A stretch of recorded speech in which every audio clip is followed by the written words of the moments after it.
हाथरस में 2 जुलाई को सत्संग के दौरान मची भगदड़ के बाद हुए हादसे के मामले में हर रोज नए खुलासे हो रहे हैं। इस हादसे में 120 से अधिक लोगों की मौत के बाद से ही इस केस की देश में चारों ओर चर्चा हो रही है।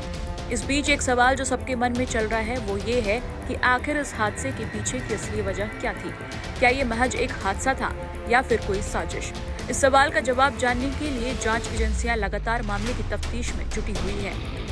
इस बीच बाबा नारायण साकार हरि उर्फ भोले बाबा के सत्संग में भगदड़ में हुई मौतों के मामले की जांच कर रहे न्यायिक आयोग की 3 सदस्यीय टीम ने स्थानीय लोगों और हादसे में चश्मदीदों के बयान दर्ज किए हैं। इस मामले में कुल 34 लोगों ने बयान दर्ज कराए हैं। इस दौरान हादसे के एक चश्मदीद ने कहा कि बाबा ने कहा था कि सत्संग के बाद चरण रज लेकर जाना, इसके चक्कर में लोग एक दूसरे पर गिर गए और भगदड़ मच गई और ये हादसा हुआ।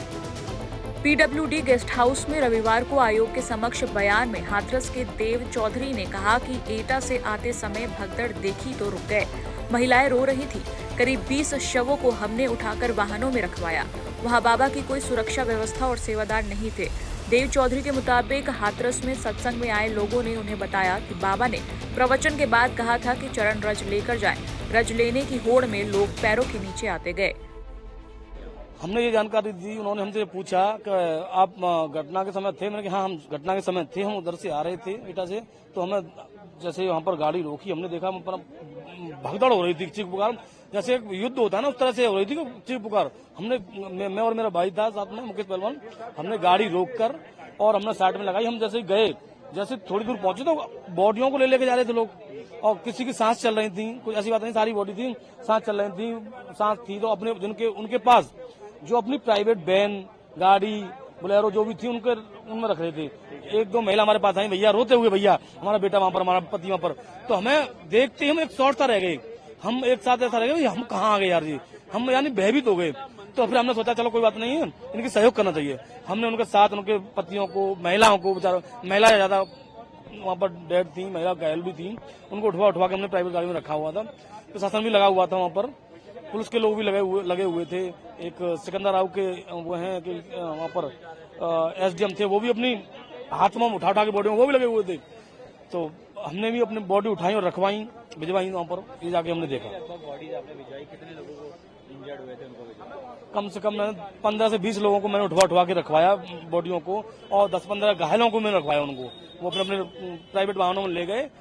और एसडीएम साहब ने भी हमारा धन्यवाद किया, पहलवान जी आप बहुत अच्छा कर रहे हो, करवाओ पहलवान जी। तो हमने वहाँ पर, उन्होंने मैंने कहा आप कहाँ से हैं? कि मैं एसडीएम सिकंदर राव हूँ, भैया आप हेल्प कीजिए प्लीज। वो बिल्कुल वो भी वैसे माहौल में थे एसडीएम साहब, वो भी अपनी बॉडी उठा के रख रहे थे। तो हमने भी, अधिकारी लोग लग रहे हैं, हम भी लगे हुए थे। पर बाबा की पिंक जो थी ना, वो आर्मी वगैरह, उस समय वहाँ कोई नहीं था।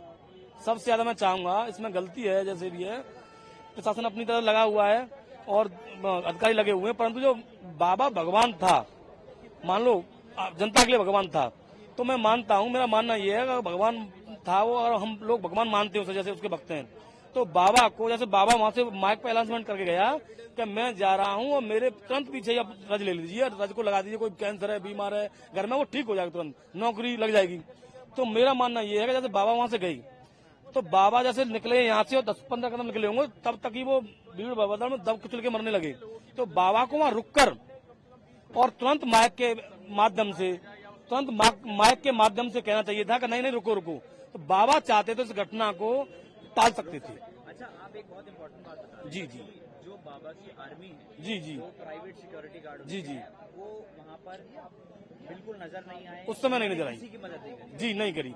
उस समय घटना घटेगी, उस समय नहीं थे, उससे पहले चलेगी बाबा की आर्मी टोटल। बाबा चाहते, बाबा की आर्मी चाहती तो बहुत लोगों के सहयोग हो सकता था, और बाबा उन लोगों के लिए भगवान था। तो बाबा की बात सब मानते, जो भी भीड़ भाड़ में जल्दी थी, उनको एक इस प्रकार थी कि मैं लूं पहले, मैं के चक्कर में, पहले रज लेने के चक्कर में एक दूसरे के ऊपर दबते गए, चढ़ते गए। बाबा चाहता तो इस घटना को रोक सकते थे। इस बीच हाथरस हादसे के मामले में पुलिस ने अब तक 9 लोगों को गिरफ्तार किया है।